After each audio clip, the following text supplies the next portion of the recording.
যেহেতু সামনে world cup আমরা অনেকে আর্জেন্টিনা ব্রাজিল যে যে দলে সাপোর্ট করে ওই দলের গেঞ্জি পরে আমরা মসজিদে নামাজ পড়ি, নামাজ পড়তে আসি। আচ্ছা আপনি বলেন তো এই টি শার্টগুলা এই পোশাকগুলা কি নামাজের খেলাফ হয় না?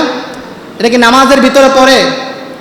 আপনার নামাজের আদব হচ্ছে আপনি সুন্দর পরিধান লং পোশাক পরবেন, আপনার নামাজ হবে না তা না, কিন্তু আপনি যদি হাদিসের মধ্যে এসেছে এই ধরনের পোশাক পরে যদি নামাজ পড়েন তাহলে নামাজ মাকরুহে তাহরিম হয়ে যাবে,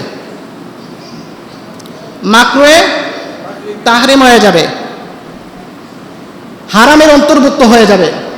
আপনার নামাজ আদায় হবে কিন্তু নামাজ পরিপূর্ণ হবে না।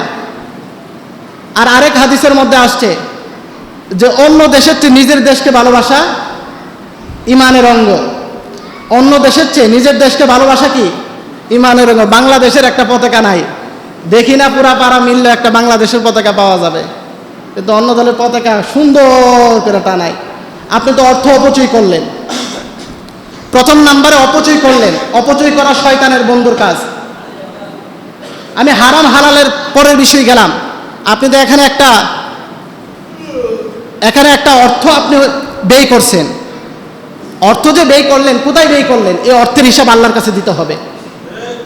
আপনি কি অর্থটাকে হালালভাবে উপার্জন করছেন কিন্তু কোন পথে ব্যয় করছেন, হারাম পথে ব্যয় করছেন না হালাল পথে ব্যয় করছেন, এই হিসাব আল্লাহর কাছে আপনাকে দিতে হবে, এই হিসাব আল্লাহর কাছে আপনাকে দিতে হবে। আপনি খেলা দেখেন, খেলা দেখে হারাম করি না, কিন্তু আপনি তার জন্য মারামারি করবেন, পিটাপিটি করবেন, ভাই ভাইয়ের সম্পর্ক নষ্ট করবেন, বন্ধু বন্ধুর সম্পর্ক নষ্ট করবেন, তা ইসলাম আপনাকে শিক্ষা দেয় নাই। খেলা দেখেন এটা একটা বিষয়, কিন্তু তার জন্য আপনাকে ঝগড়া করতে হবে, গালমন্দ করতে হবে, এই অমুক করতে হবে, এই ইসলাম আপনাকে শিক্ষা দেয় নাই। আল্লাহ তাআলা আমাদেরকে সঠিক বুঝ দান করুক, পরে আমিন। আল্লাহ তাআলা আমাদেরকে সঠিক পথে চলার, নিজেকে পরিচালনা করার, নিজের সন্তানদেরকে পরিচালনা করার তৌফিক দান করুক, পরে আমিন।